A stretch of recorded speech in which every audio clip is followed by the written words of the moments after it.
Dhanik Bharat Educational Institutions, Inter, IIT, JEE, NEET, admission opened.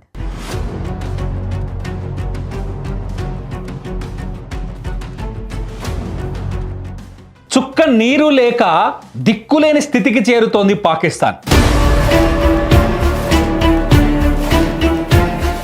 1960లో కుదుర్చుకున్న సింధు నది ఒప్పందాలని రద్దు చేసుకున్న తర్వాత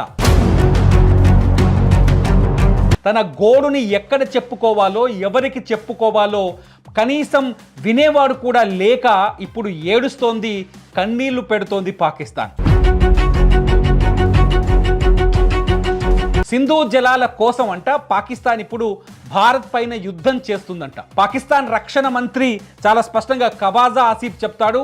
నిన్న పాకిస్తాన్లో ఒక మీడియాలో మాట్లాడుతూ సింధు జలాలని అడ్డుకోవడం అంటే యాక్ట్ ఆఫ్ వార్, ఖచ్చితంగా యుద్ధం చేయాల్సిందే, భారత్ పైన యుద్ధం చేయడానికి కూడా మేము వెనకాడం, సింధు జలాల కోసం భారత్ పైన యుద్ధాన్ని ప్రకటిస్తామంటూ నిన్న ఖవాజా ఆసిఫ్ చెప్తున్న మాటలు వింటుంటే ప్రపంచమంతా నివ్వెరపోయి చూస్తోంది. అసలు ఎందుకు భారతదేశం సింధు జలాలను ఆపింది అనే విషయాన్ని ఖవాజా ఆసిఫ్, ఆ దేశపు పాకిస్తాన్ రక్షణ మంత్రి ఎందుకు ఆలోచించట్లేదు? ఎందుకు భారతదేశం సింధు జలాల్ని అడ్డుకుంటామంది? ఎందుకు 1960 నాటి ఒప్పందాన్ని రద్దు చేసుకుంది? ఎందుకు ప్రపంచ బ్యాంకు ద్వారా మధ్యవర్తిత్వాన్ని కూడా అంగీకరించబోమని చెప్తోంది? పాకిస్తాన్ చేసిన తప్పు కాదా?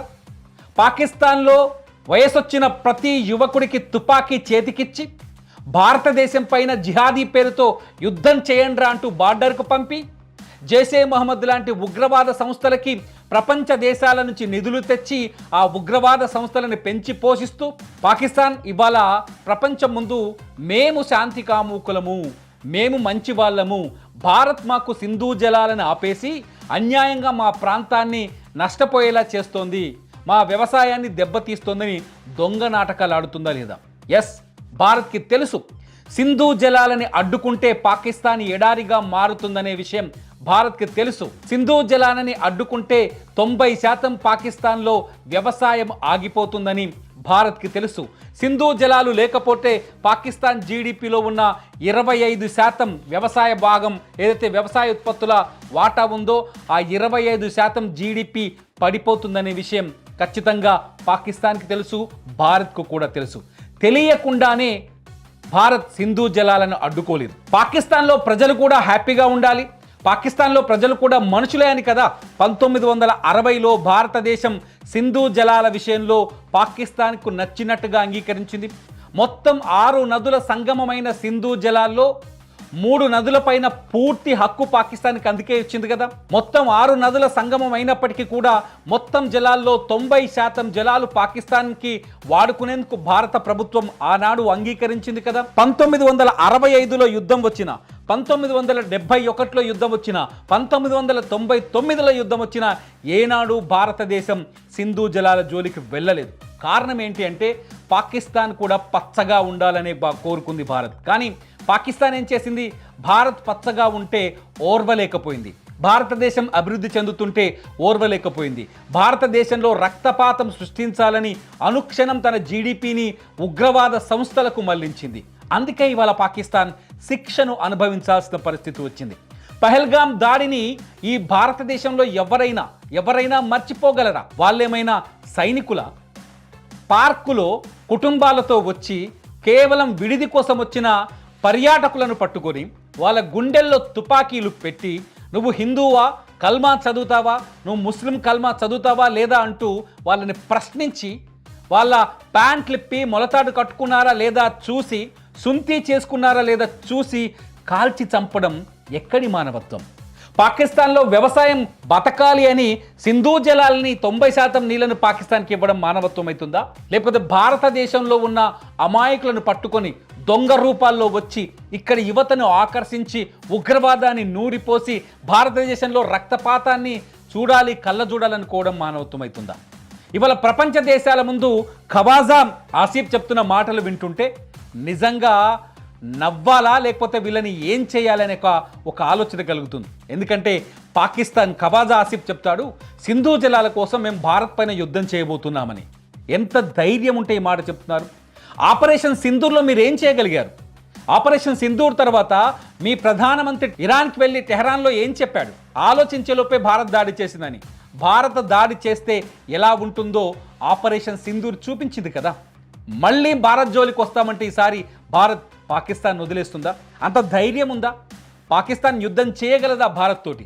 భారత్ని తట్టుకోగలదా? భారతదేశంతో యుద్ధం చేసి సింధు జలాల్ని వాళ్ళ ప్రాంతానికి తీసుకెళ్లగలదా? ఖచ్చితంగా భారతదేశం ఒకటే వ్యూహంతో ఉంది.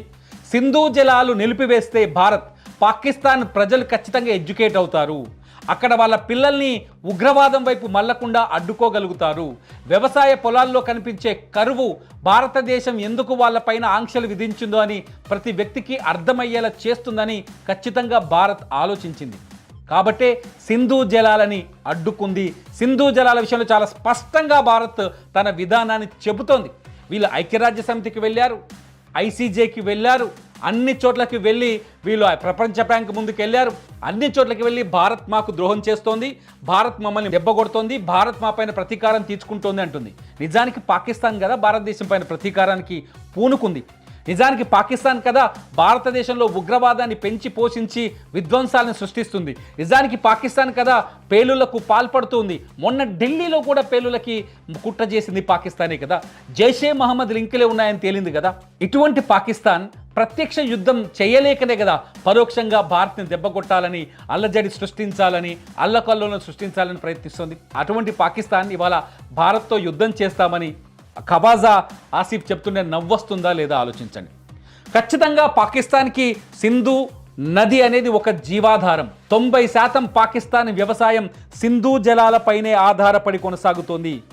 పాకిస్తాన్ జీడిపిలో 25% ఉన్న వ్యవసాయ ఉత్పత్తులకి సింధు జలాలే ప్రథమ ఆధారం.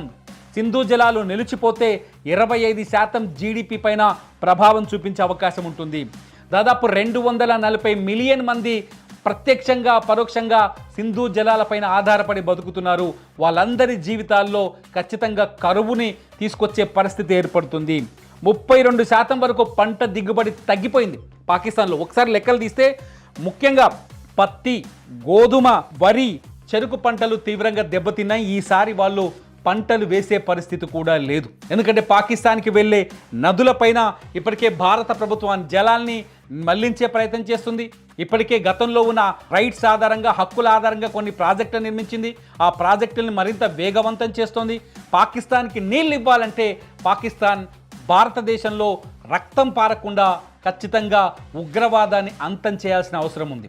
చాలా స్పష్టంగా భారత ప్రధానమంత్రి నరేంద్ర మోదీ చాలా స్పష్టంగా చెప్పారు, ఎప్పుడు నీళ్లు రక్తం కలిసి పారవు అని చెప్పేసి. కానీ పాకిస్తాన్ నీళ్లలో రక్తాన్ని కలిపి పారించే ప్రయత్నం చేస్తుంది.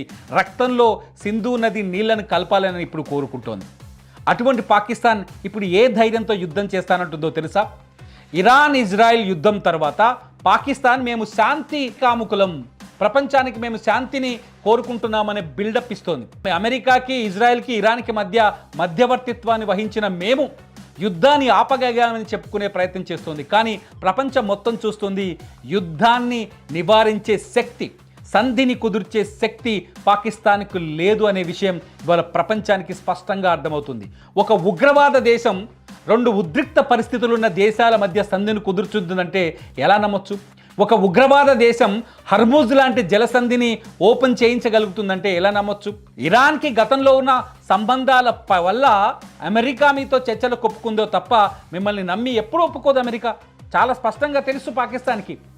అంటే ఇజ్రాయిల్ ఇరాన్ యుద్ధంలో మేము శాంతి చర్చలకు పూనుకున్నాం కాబట్టి మేము శాంతి దూతలమవుతాం. భారత్లో ఏ రక్తపాతాన్ని సృష్టించినా, ఎంతోమంది వేలాది మంది ప్రాణాలు బలి తీసుకున్నా అవన్నీ బారాకూన్ మాఫీ కింద మాఫీ అయిపోతాయి అని పాకిస్తాన్ ఆలోచిస్తుంది. అందుకని ఇవాళ పాకిస్తాన్ రక్షణ మంత్రి ఖవాజా ఆసిఫ్ ఏం చెప్తున్నాడు? మేము శాంతి దేశం, సింధు జలాల కోసం యుద్ధం చేస్తాం. యుద్ధం చేసే ఇరాన్ మీ వైపు నిలబడుతుందా? ఆ అవకాశం ఉందా? ఆ పరిస్థితులు ఉన్నాయా? ఖచ్చితంగా పాకిస్తాన్ ప్రేలాపనలకు వెళ్తోంది. పాకిస్తాన్ అంటే సింధు జలాల పరిష్కారానికి, వివాద పరిష్కారానికి మార్గం ఇది కాదు. ఎవరైతే పహల్గామ్లో దాడికి పాల్పడ్డారో ఆ ఉగ్రవాదులని ఖచ్చితంగా ఆ చర్యని పాకిస్తాన్ అంగీకరించాల్సిన పరిస్థితి ఉంది. ఢిల్లీలో ఎవరైతే డాక్టర్ల నెట్వర్క్, ఢిల్లీలో ఎర్రకోట దగ్గర మెట్రో స్టేషన్ దగ్గర బాంబు పేలుడుకు పాల్పడిందో ఆ డాక్టర్ల నెట్వర్క్ వెనుక జైషే మహమ్మద్ హస్తం ఉందని నిరూపిస్తోంది.